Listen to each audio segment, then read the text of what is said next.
নমস্কার বন্ধুরা, সুভাষিনী লাইফস্টাইলে তোমাদের সকলকে অনেক অনেক স্বাগত। আমি সুভাষিনী চলে এসেছি নতুন একটা ভিডিও নিয়ে। আশা করছি তোমরা সকলে যে যেখানে আছো সুস্থ আছো, ভালো আছো। আমিও আছি মোটামুটি বেশ ভালোই। তো এই ভিডিওটা কিন্তু বেশ কয়েকদিন আগেকার ভিডিও। প্রথমে ভেবেছিলাম ছাড়বো না, তারপরে ভাবলাম তোমাদের সঙ্গে শেয়ার করেই ফেলি। সেই জন্য ভিডিওটা কিন্তু অনেকটাই লেট করে তোমাদের সঙ্গে পোস্ট করছি। তো এখানে তোমরা তো দেখতেই পাচ্ছ আমি রেডি হচ্ছি। তা তোমাদেরকে এখানে আমি একটা কথা বলে রাখি, এটা কিন্তু একটা শ্রাদ্ধ অনুষ্ঠানের ভিডিও। আমি একটা শ্রাদ্ধ বাড়িতেই যাব, তো সেখানেই যাব বলে আমি কিন্তু এখানে রেডি হচ্ছি। তো বন্ধুরা প্লিজ শ্রাদ্ধ বাড়ির ভিডিও বলে কেউ কিন্তু কোনো বাজে কমেন্ট করো না এখানে। এখন আর আমি কোনো শ্রাদ্ধ অনুষ্ঠানে যাই না, আর এটা তো একেবারে নিজেদের, এখানে তো যেতেই হবে। তো একেবারে ছোট্ট করে একটা ঘরোয়া মতোই অনুষ্ঠান, মানে ফ্যামিলির কয়েকজনকে নিয়েই। তো সেখানেই যাব। তার জন্য আমি এখানে রেডি হয়ে নিয়েছি। আর এখানে আমি যে শাড়িটা পরে নিয়েছি, এই শাড়িটা না খুব পছন্দের একটা শাড়ি আমার। আসলে এটা আমার মায়ের শাড়ি। মায়েরও খুব পছন্দের একটা শাড়ি ছিল। তো আজকে আমি সেই শাড়িটাই পরে নিয়েছি। আমার মা তো আমার কাছে নেই, মায়ের শাড়িটা আছে। তো মায়ের শাড়িটা আমি পরে নিয়েছি। আর একজনের মায়ের শ্রাদ্ধ অনুষ্ঠানে পরে যাচ্ছি। তো যাই হোক, শাড়িটা যখন পরি না অনেকটা খারাপ লাগা কাজ করে, আবার ভালো লাগাও কাজ করে যে মা তো নেই, মায়ের এই শাড়িটার মধ্যে দিয়ে মায়ের একটু হলেও কি মনে হয় যে মায়ের ছোঁয়া আমি পাচ্ছি, এরকম একটা কাজ করে।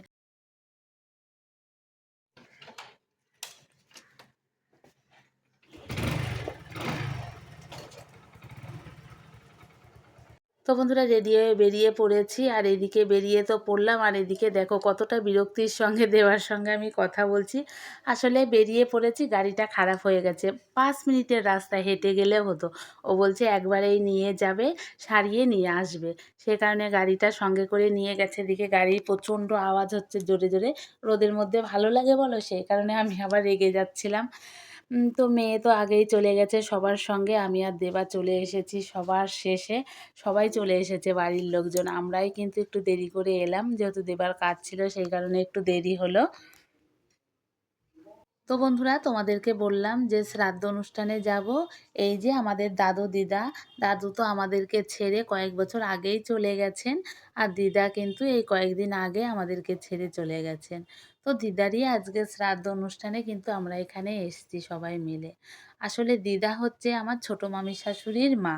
তোমরা যারা আমার ভিডিওগুলো দেখে থাকবে তারা তো দেখেই থাকবে আমার ছোট মামি শাশুড়িকে। আর দিদা কিন্তু এই বাড়িতেই থাকতেন। তো দিদারই শ্রাদ্ধ অনুষ্ঠানে এই যে বাড়ির সবাই মিলে একসঙ্গে ছোট্ট করে একটা আয়োজন করা হয়েছে। তো সেখানেই কিন্তু আমরা সবাই মিলে একসঙ্গে এসেছি। আর বাড়ির সকলের সঙ্গে কিন্তু মেয়ে আগে চলে এসেছিল। আমি আর দেবা কিন্তু পরে এসেছি। তোমাদেরকে বললাম দেবার একটু কাজ ছিল।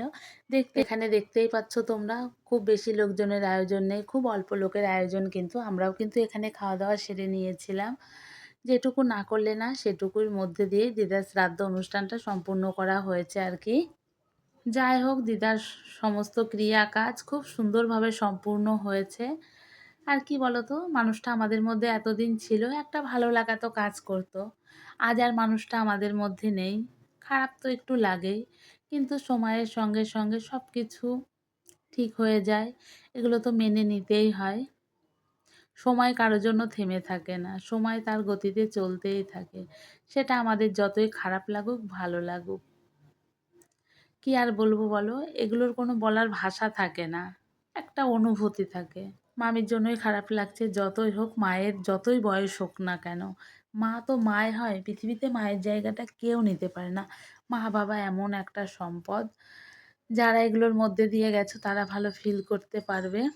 এগুলোর কোনো বলার ভাষা থাকে না। তো যাই হোক, তোমরা সবাই দিদার আত্মার শান্তির কামনা করো,